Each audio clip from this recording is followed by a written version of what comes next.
want to ask you to think about something. Some of you may not remember this.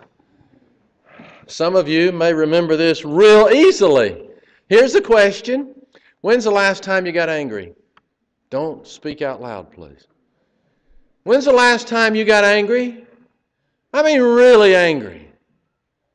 When's the last time? Did it come to you like that? Happens so frequently, can't remember. When was the last time we got angry? Now, while you're thinking about that, if you got it in your mind already, when was the last time you, we, I, us, we got angry? Ask yourself this question. Was whatever it is that I got angry about, was it something that God would have gotten angry about? Is it something that Jesus would have gotten angry about? Is it something I'm proud of being angry about? Is it something that hurt my reputation because I got angry about this thing? Is it something that now I'm sorry I got angry about? Is it something that blessed my life that I got angry about this thing? How did I manage my anger? How long did I hang on to my anger? Am I done with it now? Is this crazy preacher now restirred negative emotions and I'm getting angry again? Hope not. By the way, Blue, we did it. Where's Josh? Josh is up there somewhere, celebrating, I guess, cartwheeling, taking that girl to the nursery. You know how girls are. But thank you for your prayers. Girls are great. We got a few in the audience tonight, don't we? My wife's a girl. I got a daughter that's a girl. Got granddaughters that's a girl. My mama was a girl. I love girls. It's good to have a son. Good to have a son, a grandson in our family also. Now back to anger. It's a smooth transition. How can I talk about anger tonight? Let's just sing. No. Whenever I have looked at the life of Jesus, I've been so impressed, haven't you, with his remarkable restraint. It took so much not to disappoint him, because I'm sure he was disappointed every day about something or somebody. But it took so much to anger him. And one of my goals for my life, and I'm sure one of your goals for your life, is that I want to be more like Jesus when it comes to what angers me. See, we think of his anger not like our anger. We think of his anger as it is righteous indignation. It's justified that he feels the way he feels, that he responds the way he responds. So do you remember from your study of the life of Jesus some of the events, some of the circumstances, some of the people that prompted him to the emotion of anger? And we've just read. Will, thank you for reading this again. It's where we began this morning's lesson from Ephesians 4, 26 and 27. Be angry and sin not. Let not the sun go down on your wrath. Next passage, neither give place to the devil. And then he read from verse 31 near the end of the chapter about how we're not to have wrath, we're not to have anger, we're not to have clamor, we're not to have evil speaking. We're to put away all bitterness. That's God's will for us. That's needing to be then our will for ourselves. But think with me briefly now about some of the things, some of the occurrences that seem to really agitate, even anger Jesus. And what were those things? What was the straw that broke the camel's back when it comes to the anger of Jesus? One was greed. One was greed. You remember in John chapter 2, he goes into the temple and he gets angry because there are people there that are selling animals for those who are traveling long distances to come to the temple. They're there to offer sacrifices. Now, there have been people in the temple area selling animals for sacrifices for generations. It was, in a sense, a necessary evil, if you will. There are people that were coming to the temple to offer sacrifices. They were traveling many days' journey, and it just wasn't feasible for all those folks to load up their animals that they'd bring to Jerusalem, to the temple, and offer as a sacrifice. So sometimes what they do, pretty wisely, they'd sell their animal back home. They would take that money and buy a replacement animal in Jerusalem from those folks selling in the temple. And what seemed to agitate Christ so much was that these people had turned the Lord's house into, remember, he said, a den of thieves, a den of robbers. It wasn't so much what they were doing, it's how they were doing it. They were taking advantage of other people. So then, we have something to chew on that made Jesus angry. If we're going to be like Jesus, it should anger us whenever someone takes advantage of another person. That should challenge our emotions. We should never become desensitized to that injustice. So, it seems then that it is allowable, it is permissible for us to get really upset when we see people stealing from other people. But then also, when we think about the life of Jesus and examining things that disappointed and really upset and angered him, think about this. This is from Mark 10. There's also parallel versions of this in other places in the gospel, but somebody hurting children. Somebody hurting children. Somebody trying to come purporting to place themselves between Jesus and a child or children. Mark chapter 10 tells us, in fact, when Jesus sees, he probably heard them coming first. He hears these children coming. It's in the midst of a very challenging conversation about marriage, divorce, and remarriage. Who wants to talk about the ending of a home and all the heartache and heartbreak? Sometimes it's necessary to talk about that and deal with that, of course, but it's not a pleasant talk. Jesus has been dealing with that issue and other rather challenging topics, and so these children come. They're going to be refreshing. They're going to be a nice rainbow in the midst of this storm. It's going to be very pleasant for Christ. But then you remember the disciples get between Christ and those children. They understand what we know. Children are loud. Children are inconvenient. Children are sticky. Children are messy. And Jesus has much more important business than to tend to these children. There's a phrase there used in regard to Jesus, only used one time in our entire Bible, greatly displeased. He was greatly displeased. He was really aggravated with those who would come between him and a child, because he knows that for children to be healthy, for children to be what they need to be in this life, they've got to have access to Christ. That's why you parents, grandparents are to be so commended in the work that Thad is doing with our little children, and Jordan, the Bible school teachers, and so many other involved with LASTA leaders and leaderettes in a lot of ways. That's not one way. There are a lot of ways to help get our children to Christ and Christ our children. And you're to be commended for that.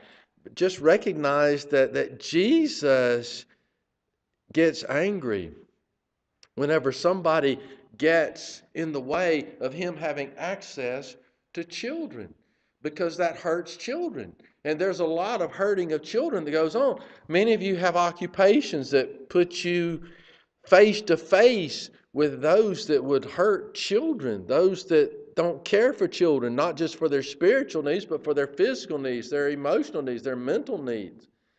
And that should, when we see the abuse of children, when we see the murder of children in the womb, you understand that the number one cause of death in America is abortion. Nothing else is even close. You understand the most dangerous place for a child in America is the mother's womb. Millions. And so that angers us. We're not desensitized to that. That angers us. That's hurting the most innocent, the weakest, the most vulnerable among us. Something else angered Jesus. Matthew chapter 23, hypocrisy. You remember he pronounced all these woes on the religious leaders of the day. The problem with those folks was, and we touched on this in Bible class, not in connection with Matthew 23, And this is easy to slip into, it's holding others to a higher standard than that which we hold ourselves. And connected to that is holding others to a higher standard than God even holds them to. Well, these scribes, these Pharisees, they would put on their church, so to speak, their church costumes, and they would demand respect, and if you don't respect me, then I'm going to get you. And that was their life. And it was a life of hypocrisy, and it angered Jesus. And I would suggest that our anger towards hypocrisy should probably be directed at self rather than other people. Let's just pay attention to that person in the mirror, and let's make sure that we're not guilty of holding others to a higher standard than we hold ourselves to, that we're not holding others to a higher standard than the Word holds them to. In Mark chapter 3, we have another interesting example, and I apologize, we don't have access to PowerPoints, you can't see all this up here in front of you, but you've got great ability to see scenes in your mind. But in Mark chapter 3, Jesus is with some hard-hearted, the same crew, basically, the Pharisees, the religious leaders of their day, of his day. And there's a man with a withered hand. And it's a Sabbath day. And Jesus gets angry at the religious folks because they don't want something good to happen to this hurting man on their Sabbath day. And the word there in the original text is actually the word angry. Hard-heartedness.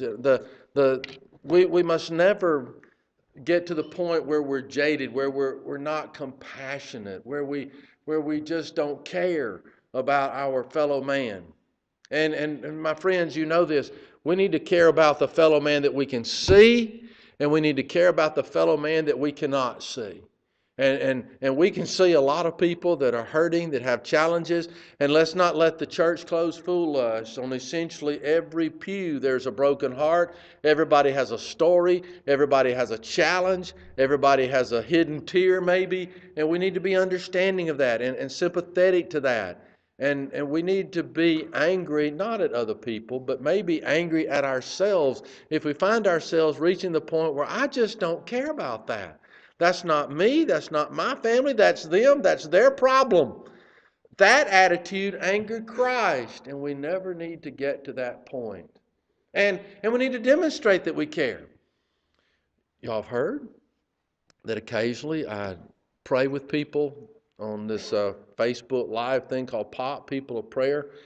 And that has been such a blessing to my life because I've been able to encounter people that are having tremendous challenges in their lives, and it's given me insight into what I can do, what I can say to be a better comforter, a better helper. And I'm not nearly where I need to be. But you are aware that there are people that really have legitimate aches and pains and grievances against life because of what has been dealt them. And it is so essential, as I frequently say in these POP sessions, that we cannot be content just to pray and say, God, handle this. Feed these hungry people. Clothe those that are naked. Take care of those children and these sick and these lost people, and you save them. And so much of what I read in the Bible is God talking to me, saying, Jeff, you help those that are hungry. You help those that are sick. You help those that are hurting. You help those that are lost. Part of the answer to the prayer so many times is for us to do what God has equipped us to do. And you're so talented. Look at you, what you can do. We've been made to do amazing things to the glory of God. There's so much more we can do than what little we cannot do. So let us pray fervently, frequently, faithfully, but let us put feet on those prayers fervently, frequently, and faithfully also. Hard-heartedness angered Jesus. And then one other example. This is Mark chapter 11. There's a poor fruit tree, fig tree. Anybody like figs? Just for curiosity, I get every hand will go up probably. You like figs? Would you please raise your hand? I figured that. Even you kids like figs, really? We had a couple of fig trees in Bruton. I was required to eat them as a child, but now nobody makes me eat fig trees or fig trees. That'd be bad. Figs anymore. Like fig Newtons. Fig tree made Jesus angry. You know why? This is going to hit close to home. Because it was unfruitful. Because it was barren. Because it didn't do what the fig tree was made by God to do. What is the fruit of a fig tree? It's a fig. What is the fruit of a Christian? It's another Christian. I asked us earlier this question when I stood up here. You remember? I walked up here and I said, remember please the last time you got angry. And probably you were trying to think and do that. I appreciate that. I ask you another question. The fruit that we have borne, the best fruit, the reproducing after ourselves. Can you think of some folks? Can you think of some folks that are now closer to Christ because you're in their life? Can you think of some folks that you're going to meet in heaven? They're going to run to hug you because you're one of the big reasons they're there? Fruitfulness is important. Reproducing after ourselves is important. Let's not give up on this. We've won people we've made people friends with us. Let's make people friends with Jesus. Here's the key. Here's the key. If we go out and we will glow, we will shine, if we will be salt, if we will be joyful people, if we will be peace-loving people, if we will be loving people, literally loving people, that helps people want what we have. Remember this morning we kind of began all this in talking about anger and what's getting your goat. I just know this from observation, and we know this from the common sense that God gave us, that if I am the kind of person that's always, to use those phrases used this morning, getting bent out of shape, if I'm always that person that's being burned up, if I'm always that person that something's getting my goat, am I really going to be a very effective evangelist? Am I really going to be very effective at leading people to Christ? Now, if someone doesn't ultimately come to Christ, that's not on you, that's not on me, any more than it was on Jesus when in John 6 the vast majority of people walked away from Him. It wasn't because Jesus did anything wrong. But sometimes we can live a certain kind of life that does in fact discourage people from wanting the Jesus that we have. Well, if that's what Christianity does for a face, if that's what Christianity does for a person, for their demeanor, for the way they treat people, I want nothing to do with Christianity. And we are aware, right, there's some people looking for a reason to not come to Christ. And the devil wants us to be that reason. Our demeanor, our mood, our talk. Isn't that the reason? Remember Jesus prayed in John 17:20-23 about this unity, this one, right before he goes to the cross.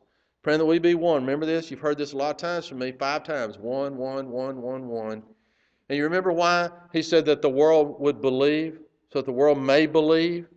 And then remember in talking about love, what he said about this? By this shall all men know that you're my disciples if you have love one for another. I know the doctrine's important, essential. I know how we worship is important. I know the plan of salvation is really important, it's essential. I know getting all that right, worshiping God in spirit and in truth, that matters. But all that we get right can be undone by one wrong thing, and that's by not manifesting the love that we have. That love helps us to be better than the fruitless fig tree. It helps us to be productive. It helps us to draw people to Christ. Remember what he said? If I be lifted up, I will draw all men to me. So we want to be lifting Jesus up by everything we're talking about, by everything we're thinking about, by everything people see us doing out in public. They're watching us, and God has given them permission to watch us. As best we can, let's get it right. Let's contrast some of the things that upset Jesus with some of the things that upset some folks that are kind of familiar to you in the Bible that that got angry about things. You remember Cain? What did he get angry about? It was jealousy. It was, and remember, he's one of the ones that God asked, do you do well to be angry? And of course he didn't do well to be angry. He had offered vegetables to the Lord. I don't think the problem was vegetables. The problem maybe was the quality of the vegetables. And I'm not going to make a joke about what you're thinking I'm about to make a joke about when it comes to vegetables. But one brother offered vegetables, another offered animal sacrifices. One was acceptable, one was not acceptable. One got jealous, and he became so angry that he killed his brother over it. Jealousy is a tough thing. You ever struggle with jealousy? Somebody getting something that you feel like you ought to get? And you remember, we're talking about episodes when we've been angry. You remember episodes in your life when you've gotten jealous about something, and then you just got angry about it? Maybe you felt like mom had a favorite and you're not it. Or maybe somebody else got better treatment than you got, and you resented that and resented them for this. We can remember those moments, right? Where maybe we weren't as happy for the victory or the success of another person as we should have been. That was Cain's downfall. And I know we're not anywhere near what Cain was about, but we need to monitor it. We need to be careful that we're happy when other people are blessed, and we're willing to weep, and we're able to weep when other people are having struggles in their life. You remember Esau? How angry he got? Again, he wanted to kill his brother Jacob. What caused Esau to get so angry? He made a poor choice, and what a poor choice it was. He's so hungry. He's willing to exchange his birthright. And being the oldest son, that was substantial blessing. And then also there's the symbolic power that came with being the recipient of the blessing of the firstborn, the oldest. That's the birthright that would mean he is the man. He's the head of the family for the future, for generations in a sense. And he got hungry and basically traded it all away for what we'd say is a bowl of chili. And then he's made the worst deal of all. And the devil's good at making us do bad. He's good at getting us into fool's bargains like that. But then the irony of it is he's angry at Jacob. And I'm not a big fan of what Jacob did there. Jacob took advantage of him. Was Jacob wrong? I'm convinced he was wrong. I mean, we don't want to take advantage of people when they're hurting. You know, they're not thinking clearly. And he's hurting because he's hungry. So he trades it all for something that lasts what? I mean, he's hungry, he gulps it down. How quickly? Very quickly. Did it taste good? Was it worth what he paid for it? Would he do it again? Never, never, never. And he got angry with his brother Jacob. Wanted to kill him. Soon as daddy's dead, I'm going to kill him. And it was his decision that made him so angry. You know, we can get the same way. We can get on that path and be angry at somebody else. And it's really our decision. We're the ones that made that bed. We're the ones that took that path. And then some other fella that you're pretty familiar with, known for his temper, Samson. He-Man, remember, you've heard this before. He-Man with a she problem. First recorded words, I've seen a woman. Second recorded words, go get her for me. Mom and Dad, against their better judgment, they helped do that. And this is not even Delilah. But what kept his rage going? He was a bad sport. He didn't lose very well. If you lost to him, he might just go on and kill you. Did you know that in America every year people are murdered because somebody else is a poor sport? Because they lose their minds over an insult? Maybe not even an intended insult. Over a game. Over a game. And I'll confess to you, there have been times in my life where I have gotten, does this surprise you? Too upset over a loss. And I have found that, and this almost blasphemy when it comes to talking about sports, but I've almost found that I'm a better person when my team loses, because it does, as reluctantly as I am to accept that, it does remind me again, hey Jeff, it really is just a game. And that lots of people got lots bigger problems than the fact that their team got beat. I'm not a big fan of professional football, but if I were a New Orleans Saints fan, and the call that went against them last Sunday afternoon, I'm afraid I'd be irate. Irate, I think is the way we say it in Bruton. It's just a game. Oh, it's a big game. As somebody said, you think it's just a game, try losing one. I think Stalling said that. Is it possible that we could lose our perspective over sports, over game, be modern day Samson, but not maybe that nutty, that crazy about it? I was preaching at a particular congregation one time. Thankfully, there was somebody coming to the church, not leaving the church because of this. They were wearing a tie. First time I met them. They were wearing a tie representing their team. And now if somebody walks in today wearing their tie, and you don't know them, you shaking hands with them, what are you likely to talk to them about? Well, I see you're a so-and-so fan or something like that. Just making conversation. This guy came, and I see the tie. I was on my best behavior. Didn't stick my foot in my mouth this time. So it went well.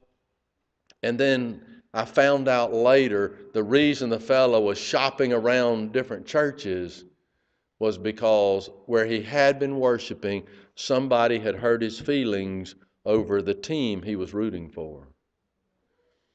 And I understand, we're all fragile, especially when it comes to mamas and sports. There are certain areas we don't want you, talking to us about sometimes. But I'm thinking, why, if that's an area of sensitivity for you, would you wear that, which is going to attract comments, it's going to attract attention. Now, hopefully most of the comments are going to be polite and kind and respectful. But Samson had to know it's just a game. And Jeff's got to know it's just a game. And I'll tell you, this last defeat that my team suffered, one of the things that helped me remember is just a game. Well, part of it was some of the time I was in an emergency room with more medicine in me than I've had in my life, and I was feeling pretty awesome about that. Not thinking too much, the Lord works in mysterious ways. But then also, I knew what was happening on the floor above me. There are people gathered around the bed of a good man thinking he's about to step into eternity. And I'm going to be upset about a game? Not if I'm growing. Not if I'm growing. Now, y'all keep praying for me because you know me. And I know you. I can get as aggravated as anybody when that referee. I watched some of our church kids play ball. Watched some of them this past week, and I just love watching them play. I'm sitting there in the stands, and every time that ref makes a call that hurts one of our kids, I'm just trying to buy. There's some of y'all been there. Y'all been with me. You are me. We got to control it. The world is watching. Most importantly, God is watching. What about Haman? You remember that? You remember this? One of the worst people ever lived. He has it in for a guy named Mordecai. Mordecai is a Jewish man. His cousin Esther is in a situation to save her kingdom, save her people from evil, from annihilation. And Haman, he's kind of a forerunner to Hitler. That's what a scoundrel he was. And you remember what made him angry? This Jewish fella named Mordecai failed to bow down to him. Other people bowed down to him because that was a law. If they didn't do it, they'd get in trouble. And so this one Jewish man wasn't going to bow down to another man. He bowed down to God, but not to some man. And this so enraged Haman. Do you remember? He didn't want to just kill the one man who disrespected him in his mind, is what he's thinking. He wanted to annihilate this man, all his family, all his nation. Now that's an anger problem. Talking about getting your goat. He got his goat taken. We're going to be disrespected. Can we handle that? That's called life. That's called life. Let's do this though. We can't control who respects us, who disrespects us. You know, we say, you're going to respect me. Well, that's still going to be their choice. Let's do this. Let's live a life worthy of respect. That's what you and I can control. Let's be respectable. And we're more likely to be respected. You remember Balaam in your Bible? Remember this fellow? What's he get angry about? He gets angry at a donkey because this donkey will not do what Balaam wants the donkey to do, and he wants the donkey to keep on going and keep on carrying him forward. And the donkey can see what Balaam can't see. He sees a prophet standing there with a sword, and this sword is going to destroy him if he keeps on going. Now I said prophet, some translations say prophet, angel, some being there with a sword, and this donkey is saving Balaam's life, and Balaam wants to beat the donkey, and then the donkey starts talking back to him, and it's quite a conversation. And it's always kind of encouraged me that God could use a talking donkey to bless somebody. Maybe He can use a talking Jeff. Maybe He can use a talking you. He can do pretty special things when we're willing to be His tool, His equipment to accomplish something good. But essentially the big picture was he got angry because he didn't get his way. Did you know that sometimes God is blessing us in magnificent ways when we don't get what we want? When we don't get what we prayed for? There's an old country song about thank God, thank the Father for unanswered prayer. If we had everything we wanted, our lives would likely be a disaster. God knows best, just like the parent knows best when they say to the child, don't play with fire, don't run in the road, brush your teeth, take a bath, do your homework, go to school. You're such a mean parent. No, it's a manifestation of their wisdom and their love. What's that saying? If you want a good pig and a bad boy, you give the pig everything he wants and the boy everything he wants, and you will wind up with a great pig and a sorry son. We're just not wired to receive, nothing but yeses, nothing but everything we think we want, because again, we don't always know what is best. Balaam's life was saved, and it made him angry because he just did not know truly what was in his best. And one more, Jonah. You remember this fella? What a preacher he was. 8-word sermon, yet 40 days and Nineveh shall be overthrown. And they repented. The entire city, from the king to the animals, were making changes. And that made Jonah angry, because that's an enemy of his people who now will not be destroyed by God. 150 years later, they were in fact destroyed by God because they reverted to their evil ways. And then later, something else happened with Jonah. Chapter 4, y'all remember this? He's sitting up on the hillside singing, maybe God will change His mind and wipe these people out anyway.